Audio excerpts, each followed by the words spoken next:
Kadirli illeşler, hormatly tomoşaçylar.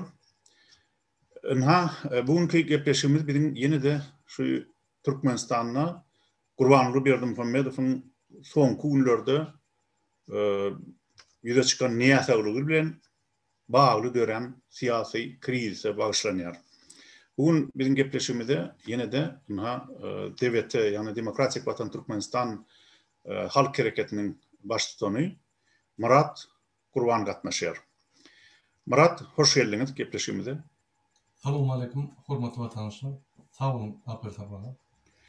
Onu Murat, birinci soru şeýle. Bugün watan habarlaryna Berdimuhammedow ilkinji soňky bir hepden dowamında ilkinji gezek görkezildi. Has dogrusy Berdimuhammedowyň özü ýa-da oň sulwasy görkezildi. Ýani ol bir ýöne sulwa bolup otyr, ol bir diri adama meňden aslında. Onun ol ne geplep bilýär, ne pikir aýdyp bilýär. Hatta efirde on yekeje agyz sözüm eşitdirilmedi. Sebebi şu görünüşüne göre ol daşyndan şu sinetsen on ýagdaý gaty agyr, güýçli dermanlar berilip, sanjymlar edilip, ukollar edilip efire çykarylanyny bildirýär. Şonuň üçin ol hiç hili geplemäge on dilem aýlanmaýan bolarly. Inni şu ýagdaý bilen bagly siz nähil pikir edýäňiz? Näme sebäpden şonu Watan Habarlar programmasynda çykaryp şeýle agyr ýagdaýda ýyle görkezdiler? Näme sebäpler bolup biler? Birinjiden Berdimuhammedow dogrudan şu gün efire çykdy. Şol efire çykmaka 9 günläp gitdi. Oň agyr ýagdaýdagy belli ýüzünden. Sebebi ün söýleseňiz ýa-da wraç ekspertlerden ýa-da wraçlardan sorasaňyz, ol ýüzünden aýdy biler şu haýsy ýagdaýdan çykanyny. Oň ýani sanjym medikamentler bilen sanjym edip çykaranyny belli. Bu adam muň ýagdaýy gaty agyr boldy, ine düýün medikler gitdi Türkmenistandan. Germaniýa, Russiýa we Hindistanyň medikleri gaýtdy. Bular muň ýagdaýyny gowruşdurdylar. Ýöne şu ýagdaýy häzirem erbet. Bizim Türkmen halkynda iki sany görnüş var, ya ak ya gara. Ýöne başga renklerim var. Diýmek adamyň saglygy gatgowy, erbet, agyr ýagdaýdan çykan ýagdaý, şular ýagdaýlar dürli ýagdaýlar var. Ine şoň ýagdaýyna sersek, agyr ýagdaýdan bir gyýyska wagtda çykarylyp ýürüte oturmak üçin çykaran ýagdaýdy. Ün söýüp sersek, sebäbi muň nesesini berdiler, ne muň hereketini berdiler. Nemin atın yanına, itin yanına ya yürüyüşüne hiç tadım vermediler. Şu gerek. Şu 9 günden beri şun kakası için yağa çıkan olsa da ya sadakatını ya da başka bir yerde eden hareketini ya bir Moğol'u ben okuyan ayetlerini bir adım verirdiler. Ne televizyonda bunu aytti, ne televizyonda da yağız oldu. Başka devletlerin prezidentleri önüne şuraya televizyonda hükman suratda kıynaş bildirildi, yayını orada dedildi. Yani sizin Murat, sizin aýtjak bolýanyňyz başga prezidentden bir enatasy ýoğulanyny diýýäňizler. Enatasy ýoğulanyny şuraya bir gıynaş bildirildi. Beýleki döwletlerden ýa-da Türkmenistanyň içinden ýene olarak näme bolsa da ol bir wezipetini Türkmenistanyň prezidenti ýerine ýetiriş hökmüniň ýollaşdy, kabinet ministriniň ýollaşdy we halk maslahatynyň ýollaşdy. Hökman suratda bellek geçirirdi şu zatlar. Ýöne diýmek şol gysgaly ýagdaýda ýararsız düşüp gysgaly ýagdaýdan çykaryldy. Ine şoň üçin biz şoň diňe keşfini gördük, ne sözlerini eşitdik. Oň diýen zatlar näme öýlen bilýänler ukolun aşagydan çykyp. Biz şunu prognoz etdik, şuraya çykaran ýagdaýyna şuraya bor diýip. Indi diýmek şoň bedeni sagy böküp başlamady, ýaşap başlamady, ýaşap başlady diýdigden. Yine de şol agyr ýagdaýyna geçirildi. Indi geljekde bir 5 gün içinde köp çykmaly, has gowlaşynça. O diýmek yine de bizim esasy versiýamyz boýunça gidipdi. Ine şunu çykardylar, sebebi bize halk tarapyndan opozisiýa tarapyndan basyş etdik. Şunu görkezdim. Halkym ýuwaş-ýuwaşdan inanyp galyp başlady. Ondan gorkdular bular. Şoň üçin esas maksat biz konstitusiýonyň tupiga düşdik. Şul öläýse ýa şunu bir zat bolaýsa, hemmemiz bir kanun. Şoň üçin şunu büyütmeli çıkarmalı diye çıkardılar. Doğru. Indi doğrudanam eger bu uzakşa görkezilmese halkın arasında dürlü pikirler oýanyp başlady. Hatta bide gelen habarlara göre Liwap vilayetinde adamlar bir-birini gutlap başlapdyrlar. 3 günden odal. Nanni biziň indiki prezidentimiz Çarmırat Amanov prezident bellenipdir. Basym bu halka aýdyljak diýip şolar ýaly şo Çarmırat Amanowyň prezident bolmagyny isläp şeyle bir-birlerini gutlap urapdyrlar Liwap vilayetinde. Aýratynam Çerçew şäherinde. Inni başga da bir nime var. Doğrudan Berdimuhammedow egerde şol Can sağ bolan bolsa şu geçen 9 günün içinde de sizin aýdyşyňyz ýaly ya bir hepdeden urak wagtyň içinde ol hökman şol kakasynyň ýazyny tutýanny mollalar bilen oturanny oňa bir 3-nne 7-sinne oturanny sadaka berilýänni hökman görkezerdiler.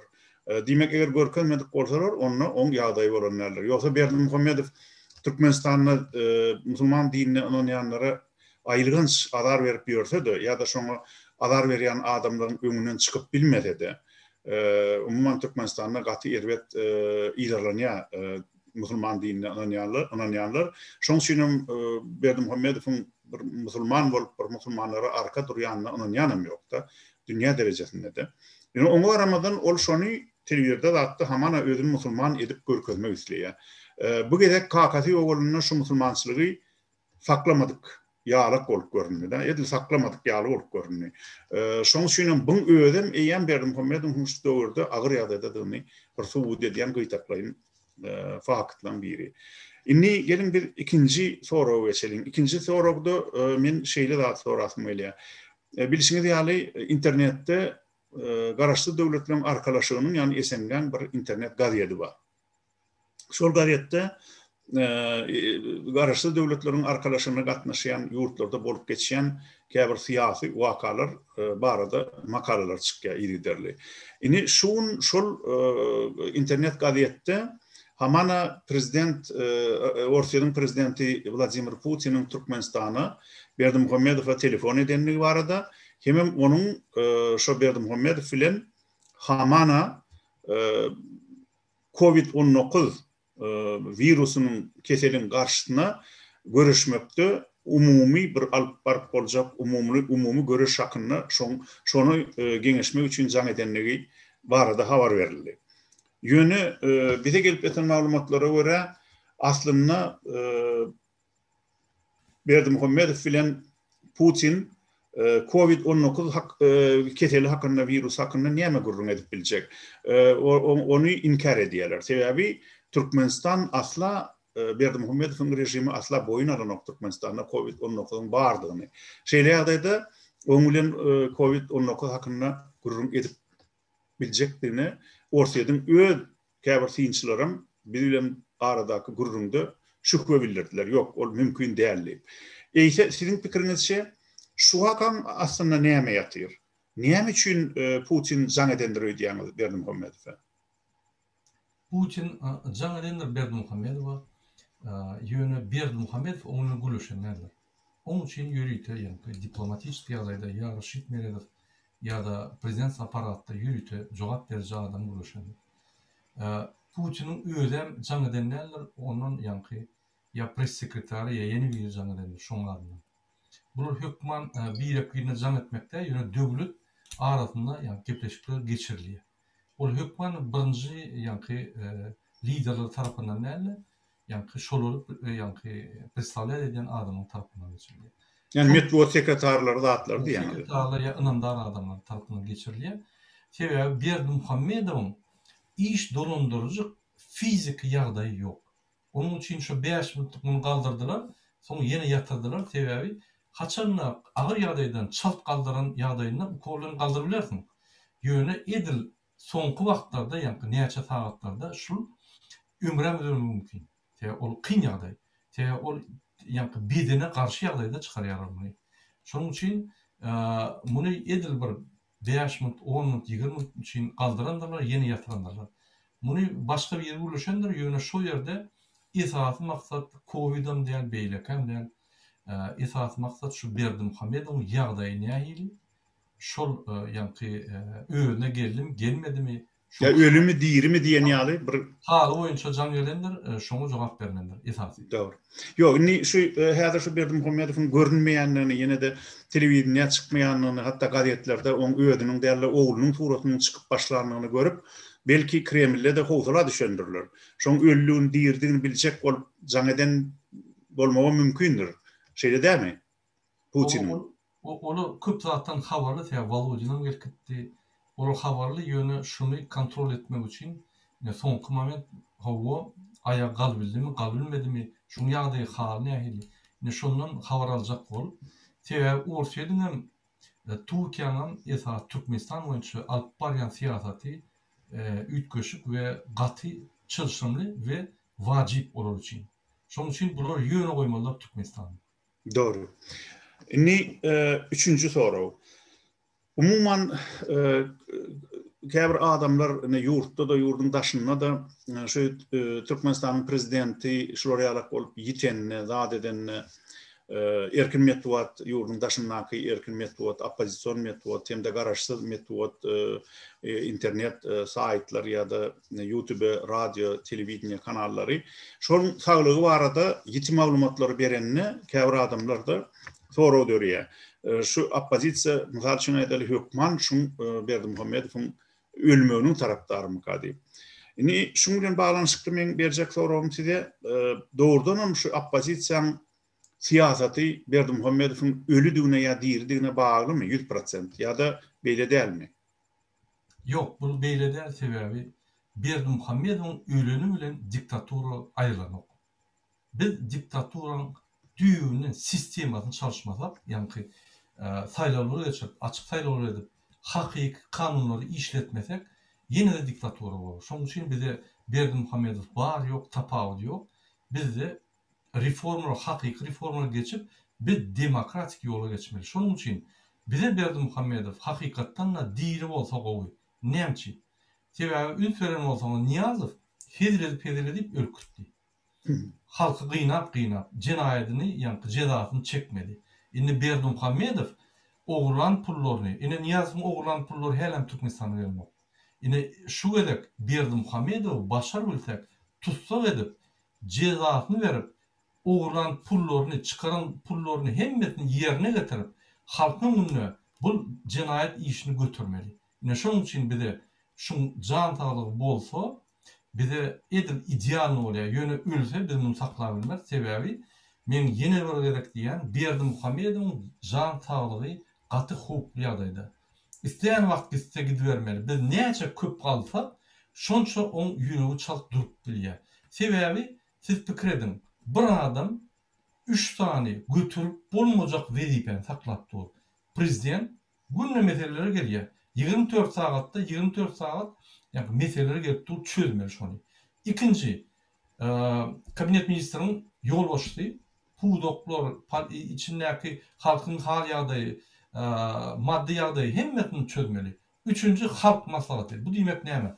Bar kanunlara seredip, bar alyp barýan Türkmenistanyň ýani daşynyň içinde hemme ýuridik sorawlara seredip, şolara baha berip, şolara urukturmak.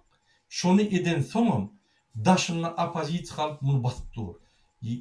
Kimde kim bir ýönekeji aktivist kalıp muny basyş etse, olam şoňa agyr bolup durýar. İçiniň halky galjak bolup dur. Olam bir basyş. Oň daşyndan bütün dünýä jemgyýeti basyş edýär muny. Ananyň onda da muny soraw berýärler. Adam hukugyny bozýan, OBS'de de hem ýerde muny soraw berýär. Hemme tarapdan basyş. Oň daşyndan içinde kabinet ministriniň içinde howply ýagdaý, şuna bir zat bolup yaramasa derrew ýani hökümeti basyp alýarlar, başga bir gruppa. Olam bir howp ýagdaý. Şu howp ýagdaýlaryň arasynda oň üstüne krizis koşulýar, ekonomik, siýasy, sosial hemme zatlary jemläp alsam, bir sağ ýürekli adamyň götüriljek agyrymy däl şu. Şoň üçin şu adam gatul nagruskanyň üstüne şuna çıkalığı yok. Hiç değil. Murat bağışla, men şun üstüne bir zat çäl goşadym gelýär-de. Diňe bir aýdýan da atlaňam däl. Ol hem prezident, hem premier ministr, hem halk maslahatynyň başlygy, ýani nemede parlamentde ýokarky gatynda yönetdiğine ollar ahrim. Bu her yıl 5 tane kitabam yazmalı. Onun üstüne aydımaydıp tanzim etmeli. Onun o zatlaram bir misal üçün aydaldığına aydımaydıp tanzim etmen öden bir adama iş ahrim. Ya misal üçün aydalı yılda 5 tane kitap yazmak demek o dünyanın en köp kitap yazan adamsı demek anladı ya. Demek o tayda da on yankı üstüne alan borçnaması gatı ağır. Bunun yani başaranın başına değil yani olur. Şonun üçün mayırılmağı gen zat değil o. Gen zat değil. Logika tarapdan gatı yankı toşnada yankı yerlikli zat. Yine häzir biz näçe köp galyp batış etsek, şonça da köp şul yankı yıkılıp durur arasında. Doğru. Bunun için şahsi ýagdaý yankı beden ýagdaýy entek gatı hokly ýagdaýdy. Doğru. Inni şu taýda seyredip görsem Berdimuhammedowyň prezident bolşam gülkü, on kitap ýazyşam gülkü, her bir ädimi gülkäe urutdur da, gülkäe urulýar. Bir eden işi sebäbi şol işleň hiç birine şoň öýdi edip bilmeýänini, şol işleň hiç birini öýdüni edip bilmeýänini görnýär. Muny halkam bilýär. Ine misal üçin aýdaly bir ýazgy hökmüne Berdimuhammedowyň bir setir ýazyp bilmejegini gatı oğuduk bilýärse, o ýazyp bilýän bolsa, näme üçin odal 50 ýaşyna çenli ýazmandyr. Bir kitabam ýazmandyr, bir hekaýat, bir goşgam ýazmandyr. Haçandan ýazyp ölüp, hökümeti basyp alan soň ýa-da gümürtük ýagdaýda öldürüp onu hökümeti basyp alan soň birden ýazyjy bolýar. Muň ödem gülkü. Ine muň ädimi gülkü seredip görseň. Ine şoň bilen balanşykly eýem şu Berdimuhammedow şuň akşam telewizorda görkezenderinden soň Türkmenistan'ın şeyle bir anekdot geldi. Gülkülü hekayet dediktirler da. İlk yankı begenen adamlar şu inhanni Berdimuhammedow giden olsa bir näme de olsa täze prezident geler, olam ýurtda bir halka gowrak sereder, çörek peýda bolar, bir imit peýda bolar Türkmenistan'da adamlar erkin bir demalar diýip arzu edip begen başlanlaryna muny ýene de telewizorda görkezlerine şuny aşam derrew adamlar şeýle anekdot düzüpdirler da bir gülkülü hekayet. Hamana Berdimuhammedow ölenmiş, hem o dünya baranmış. Onun o dünyada da onu Niyazow karşılanmış öňünden çykyp. Geldiňmi diýip. Onun biýem geldim diýse, hani ýanynda adam ýokmy başga, ýeke özüm geldiňmi diýipdir. Onun Berdimuhammedow hem ýok, ýeke özüm geldim diýse, ýok, sen bilen senden maňa güýmenje bolmaz. Bar gitdi. Gözer Şahuly bilen Cemal Taparam ýanyna alyp gelip, hamana Niyazow Berdimuhammedow o dünýäden ýygyna kowup goýberipdir diýerler. Ine şuňa anekdot geldi şuny aşam, biýem bir gülkü. Dimek Berdimuhammedowyň ýaşaýşam gülkü, näsagligam gülkü halk üçin, hatda geljekde belki elbetde dünýäden ötse şoň dünýäden ötmegen gülkä öwrüljegi görnüpdir. Onu näme? Gaderly ýyleşler şu pozitiv ähengde bugünkü gyýyk gepleşigimizi geçirip oturýar. Murat bilen gepleşigimizde gatnaşyp gurrun bereniňiz üçin, şu ýagdaýy analiz bereniňiz üçin köp sag bolun. Sag bolun köp. Sag bolun. Gaderly ýyleşler, onu şunuň bilen gepleşigimizi geçirip oturýar. Ýene de efirde duruşýançak. Hoş sag bolun.